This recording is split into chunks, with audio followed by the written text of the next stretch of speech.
Sejam todos muito bem-vindos ao canal do Grupo Socorrista Maria de Nazaré. Estamos no momento estudando a obra de Emmanuel, transcrita pelo médium Francisco Cândido Xavier. O livro de hoje é O Caminho, Verdade e Vida. Mas antes de começar, vamos nos unir ao plano espiritual. E já nos sentindo amparados, protegidos, pedimos para que eles nos abençoem e nos fortaleça na compreensão e a prática dos ensinamentos de hoje. Que assim seja. O capítulo 133 do livro Caminho, Verdade e Vida faz menção à hegemonia de Jesus. E ele começa assim: Disse-lhe Jesus, em verdade vos digo que, antes de Abraão existisse, eu sou. João 8, 58. E continua dessa maneira. É impossível localizar o Cristo na história à maneira de qualquer personalidade humana. A divina revelação de que foi emissário excelso e harmonioso, conjunto de seus exemplos e ensinos falam mais alto que a mensagem estável dos mais elevados filósofos que visitaram o mundo. Antes de Abraão, ou precedendo os grandes vultos da sabedoria e do amor na história mundial, o Cristo já era o luminoso centro das realizações humanas. De sua misericórdia partiram os missionários da luz que, lançados ao movimento da evolução terrestre, cumpriram, mais ou menos bem, a tarefa redentora que lhes competia entre as criaturas, antecedendo as eternas edificações do Evangelho. Antes mesmo de existir habitantes na Terra, Jesus já governava o nosso planeta. Recebeu de Deus, nosso Pai, a missão de conduzir a humanidade que habitaria a Terra. Preparou a Terra com o envio de diversos profetas, sábios que se espalharam pelo planeta. É verdadeira contribuição dos filósofos para a humanidade, contribuindo para a formação de um mundo melhor. Dentre eles, podemos citar Moisés, 2.300 anos antes de Cristo, que teve como missão trazer a lei civil ou disciplinar, à base da justiça e do direito. Avançando um pouco mais, Abraão, 2.000 anos antes de Cristo, acreditava e disseminava a fé por um Deus único. O Evangelho segundo o Espiritismo, na sua introdução, também faz menção a Sócrates e Platão, precursores da ideia cristã e do Espiritismo, 500 anos antes de Cristo. O Evangelho também menciona o seguinte, sobre Sócrates e Platão: os homens que viveram sobre a terra se reencontram após a morte e se reconhecem. A morte, assim, não é uma interrupção, mas uma transformação, uma vez que o espírito é eterno. Avançando um pouco mais, também podemos fazer menção à fraternidade dos essênios, 150 anos antes de Cristo. Ela foi fundada, era uma seita judaica que ensinava o amor a Deus e ao próximo, a imortalidade da alma, além de acreditarem na ressurreição. Muito bem.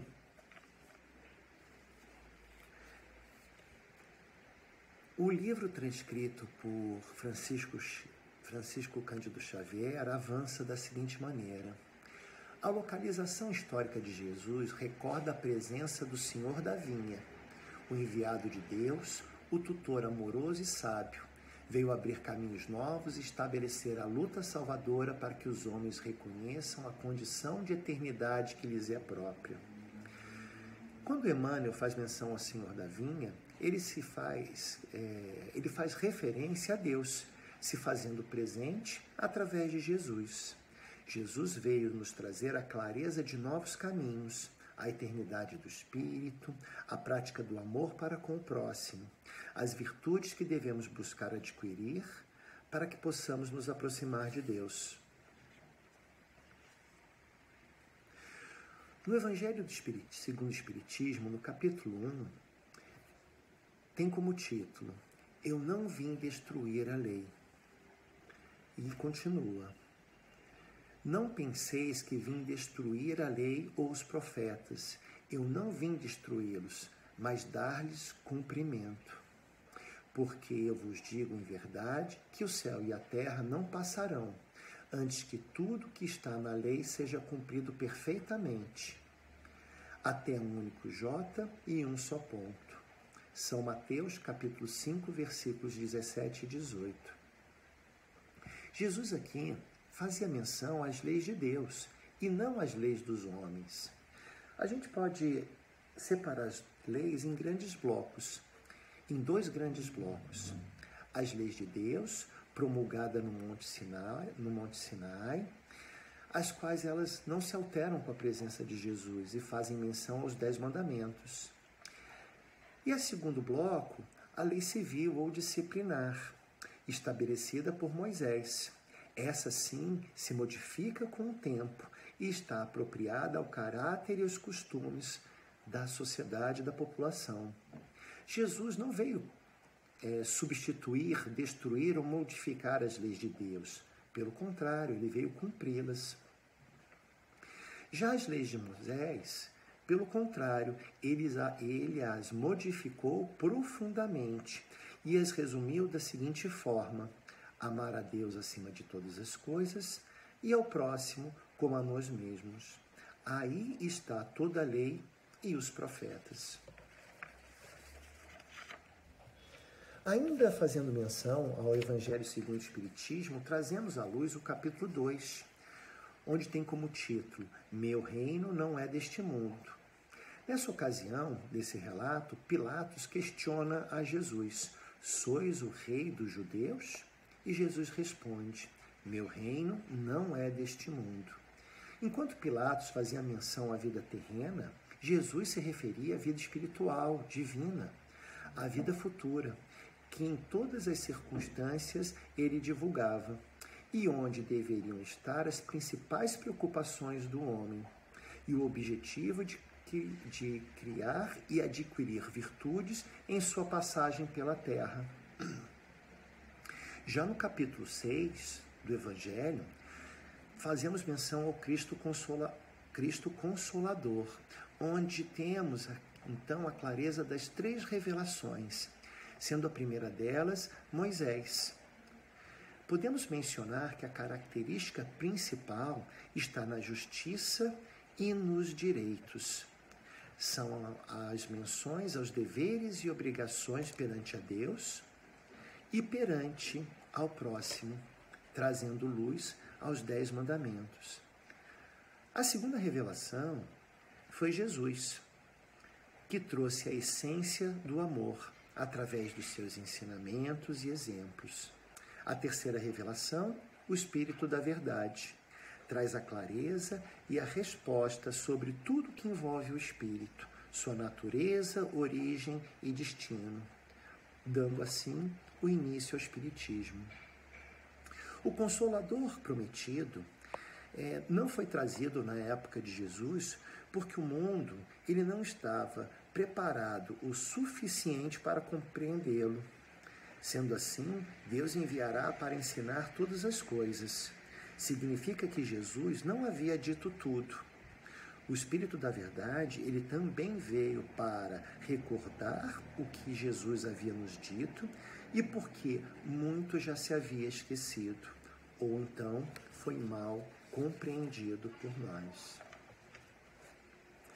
Voltando ao livro, ele continua: os filósofos e amigos ilustres da humanidade falaram às criaturas, revelando em si uma luz refratada, como a do satélite que ilumina as noites terrenas. Os apelos desses embaixadores dignos e esclarecidos são formosos e edificantes.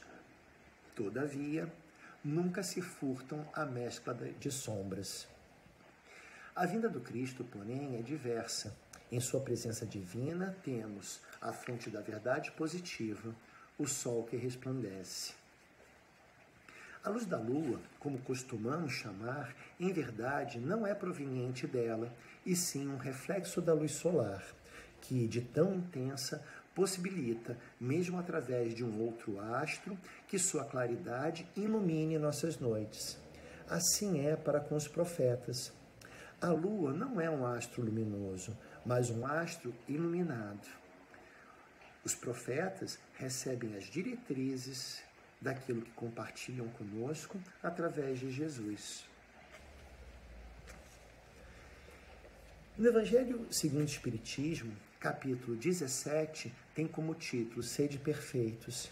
E aqui nos traz a questão do homem de bem. O homem de bem é aquele que pratica a lei da justiça, de amor e de caridade em sua maior pureza, ensinamentos e exemplos deixados por Jesus. Se interroga a consciência sobre se interroga a consciência sobre seus próprios hábitos, pergunta a si mesmo se não violou essa lei.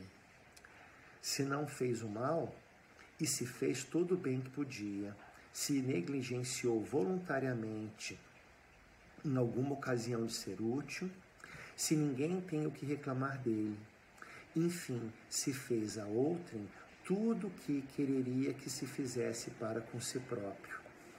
O homem de bem, ele tem fé em Deus e também tem fé no futuro, aceita suas provas sem reclamar, pratica a caridade e faz o bem ao próximo, encontra satisfação nos serviços de caridade que presta, é benevolente com todos, respeita os outros, tem a caridade como guia, não tem ódio em seu coração e pratica o perdão. Não vê o defeito nos outros e se vê, não comenta.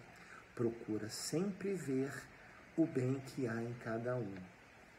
Estuda suas perfeições, estuda suas imperfeições e trabalha por combatê-las. Ressalta as coisas boas dos outros e sabe que tudo que lhe foi dado também lhe poderá ser tirado. Usa, mas não abusa dos bens que lhe são concedidos. Respeita seus semelhantes. E aqui, pessoal, o ponto mais relevante. Não é a quantidade dessas qualidades que demonstram um homem de bem, mas sim todo aquele que se esforça para possuí-las. Assim a gente conclui a nossa palestra de hoje, com o coração repleto de amor e gratidão pelo nosso Mestre Jesus, ter vindo até nós, compartilhado os ensinamentos e deixado os exemplos do caminho que nos aproxima de Deus, nosso Pai. Que o seu dia seja repleto de muito amor e que você possa colocar em prática os ensinamentos de Jesus. Que assim seja, graças a Deus.